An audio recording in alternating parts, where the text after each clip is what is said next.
So, Gabe, why don't you start us off?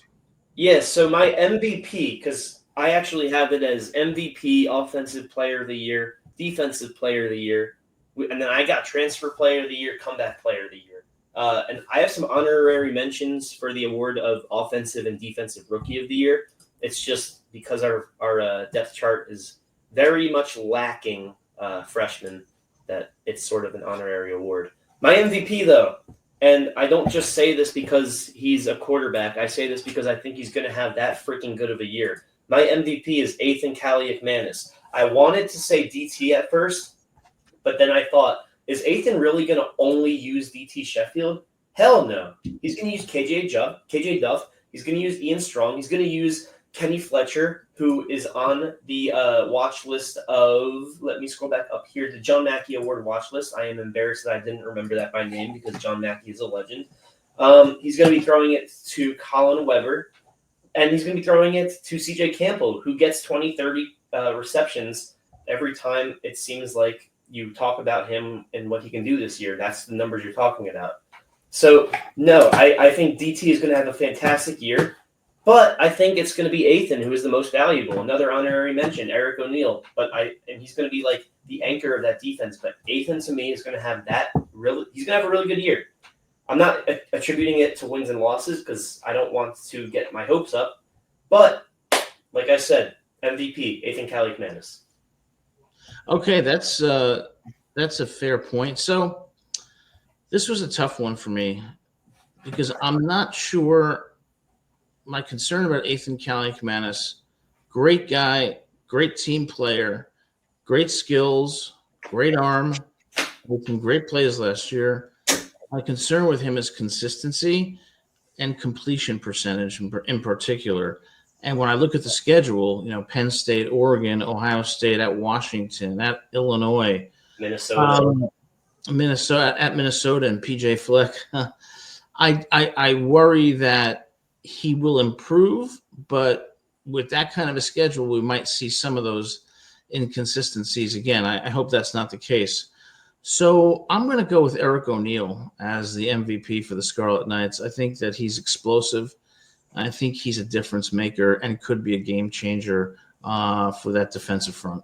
I was really debating between Ethan and Eric O'Neill. So when you were talking about how we're facing a tougher schedule defensively, do you think our offense got better this year, at least our receiving room?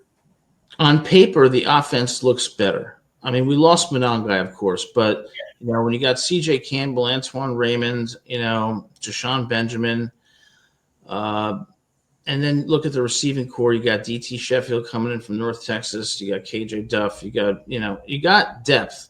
So on paper, I think that they are better than last year. The question is going to be, how are they going to perform on game day, when they're at Illinois, when they're going against that tough Penn State defense, that tough Iowa defense. And after last year, it's difficult to predict. What I'm going to guess is that it's going to be better, but it's not going to get over the hump. So I think we're still going to have a couple of close losses that we might say we should have won. And I'm looking at a 6, 7, maybe 8 win season. Yeah, I hear you. I just think that his statistics are going to be enough to make him our MVP this year. But you might be right. When I talk about Offensive Player of the Year, I have a different guy, and that's not because of I'm illogical. It's just that's how a lot of leagues do it, like the NFL. The MVP and Offensive Player of the Year always seem to differ for whatever logical reasons and sense that makes. But my Offensive Player of the Year is DT Sheffield because, it should go unsaid, right? He's easily the best receiver. He's easily the best non-quarterback on the entire offense. And a lot of people, including myself, think he's the best talent on the offense. So I think it's pretty much undoubtable that he's going to be our Offensive Player of the Year. That's a totally legitimate choice, and certainly that may be the case. But as much as I love DT Sheffield and think he's going to have a great year, I think one of the running backs are going to be stars this year. And I kind of gravitate between CJ Campbell and Antoine Raymond. I think that one of them is going to have a breakout year and could be the MVP. So I'm going to, at this point, go with CJ Campbell as the MVP. For the offense. For the offense player. Offense. So defense, I'm guessing you're going to repeat Eric O'Neal for defensive player of the year. Yes, Eric O'Neal, we want you on the show. Okay. James Madison, what a great school. Everywhere Eric O'Neal has played, he has been a standout. He will continue to do that for the Scarlet Knights, and that defensive line and that defense generally is going to be substantially improved from last year. And I think that if they execute the way that they're capable of, this team can really push 8, even maybe 9 wins. Yeah, I mean, anybody that's named to the the Lot Impact Trophy watch list, I believe is the name. I'm scrolling through here because there's so many freaking watch lists. I just remember him being named to it. Anybody that's put on a watch list, on a Rutgers team at least, deserves a fair shot at the defensive player of the year if you're on defense. And like his numbers are outrageous. 13 and a half sacks, I believe it was last year. And like I remember Adam, we were discussing him as a transfer, and we were saying like, how much can we attribute to that being the JMU competition versus his talent? Well, it looks like all these experts are saying it's really just that he's that talented. Yeah, because if you look at his statistics, even at James Madison, they're just outstanding. And everywhere he's played, his statistics have been, elite. And when you just don't look at where the person went to school, you look at how talented the person is. And he's got the explosiveness, the speed, and I think he's going to be a real disruptor on that defensive front. And if we disrupt the quarterback, we have a good year. Yeah, 100%. And so that is the reason why I also have Eric O'Neal as the transfer player of the year. Yeah. Because of the fact that you look at like who you build a team around and, who's a number 1 NFL draft pick, who gets mentioned as possible captains of the team. And it's really just that DT is a victim of his position in this case, because I was obviously between DT and Eric O'Neal because those are the 2 transfers for this award. And it's just that DT is a victim of his position. Unfortunately, he can make every spectacular catch imaginable, having a fantastic year, and people will say, how much of that was the quarterback? And vice versa for Ethan. People will say how much of it was his receiving corps. For Eric O'Neal, the year that he has, nobody will doubt the year that he has. No matter if it's bad, he'll get the heat. If it's good, he'll get the praise. So it's really, look, Eric, it's your own standing, basically. No matter what you do, you will get what you deserve in terms of the public response. So I believe that he's going to have a good year, and because of that, I think he'll be the transfer player of the year for Rutgers. I think he will be too, but you can't discount Cam Miller coming from the Nittany Lions. I think he's going to be a lockdown corner, and I think he's going to be a star. And also shout out to Jet Elad too. I mean, apparently another case reopened for his eligibility, but I don't think it's going anywhere if it hasn't yet. So assuming that Jet plays, he's going to have a fantastic year. The UNLV transfer will be a good safety for Rutgers.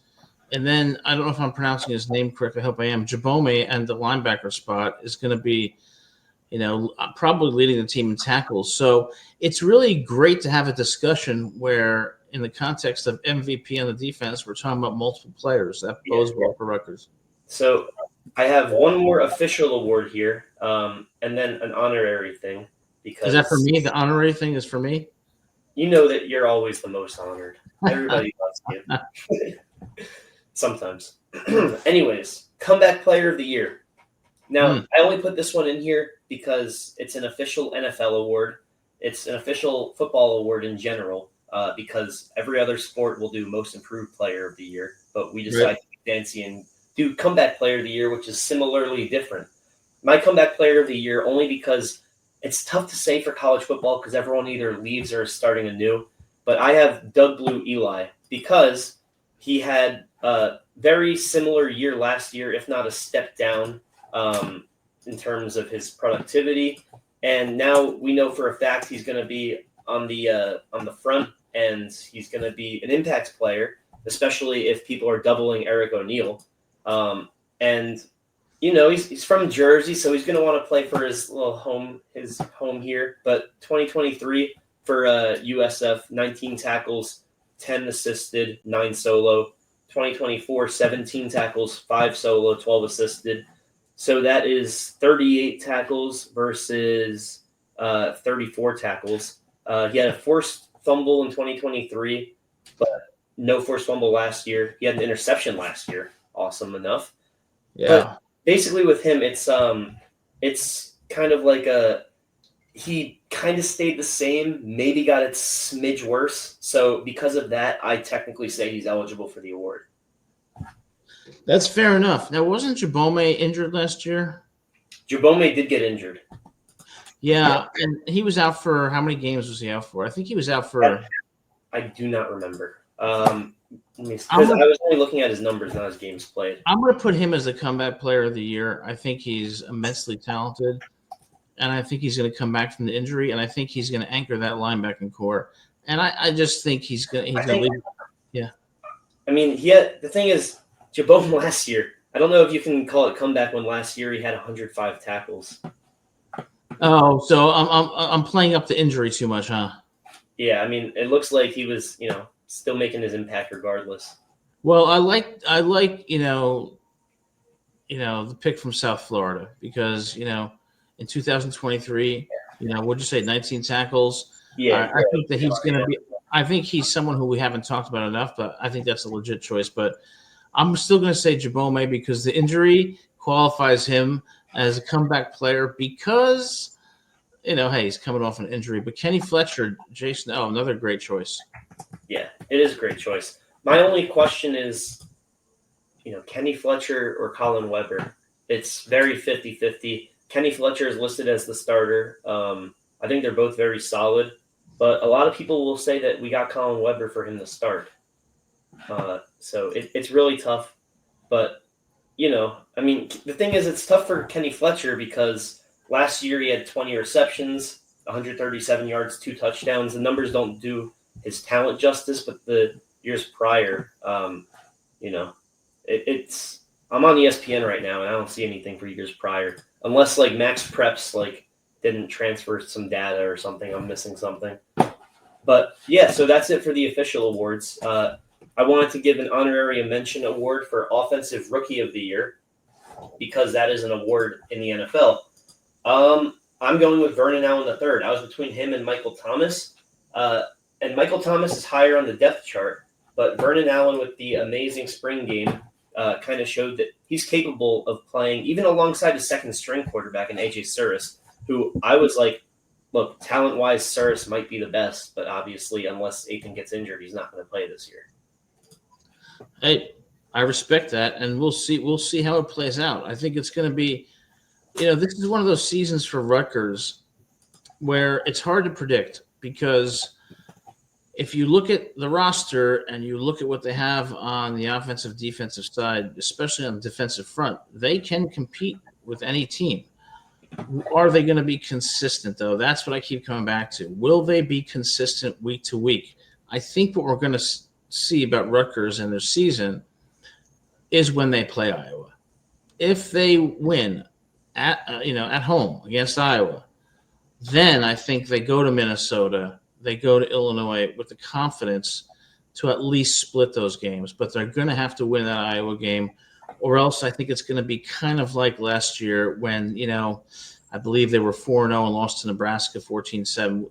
They got to get over the hump and win that game and get that confidence and be the kind of a team and the kind of a unit that believes and that can have consistency, in those tough environments they're going to play in. Yeah, for sure. And one last award I got here is honorary mention, Defensive Rookie of the Year. And I am giving this one to Sam Robinson because he is listed as backup middle linebacker, and we run a 4-2-5 set. But, if there's any scheme changes because of injury, then Sam Robinson will be starting as the secondary middle linebacker. And unfortunately, if injury were to occur to Jabome again, then Sam Robinson would step right in. He is the only freshman listed as a second string player on the defense.